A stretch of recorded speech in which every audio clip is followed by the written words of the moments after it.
انتہائی افسوس ہے کہ 3 واقعات جو ہے وہ، ایک 2017-18 میں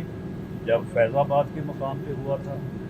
اور اس کے بعد پھر 2021 میں جب کہ ہماری گورنمنٹ نہیں تھی، اور اب 2025 میں دوبارہ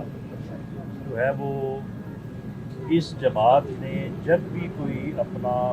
احتجاجی پروگرام کیا ہے تو اس میں تشدد جو ہے وہ اتنا زیادہ ہوا ہے کہ ہلاکتوں پہ جا کے جو ہے وہ بات پہنچی ہے۔ تو اس لیے جہاں تک پابندی کا تعلق ہے، اس کے لیے تو پریما فیسی ایویڈنس جو ہے وہ موجود ہے۔ پنجاب حکومت نے ریکمینڈ کر دیا ہے کیس، اب اس کے اوپر فیڈرل کیبنٹ نے فیصلہ کرنا ہے۔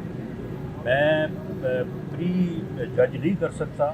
نہ ہی میں کوئی کیبنٹ کے متعلق آج یہ کہہ سکتا ہوں کہ کیبنٹ کیا فیصلہ کرے گی۔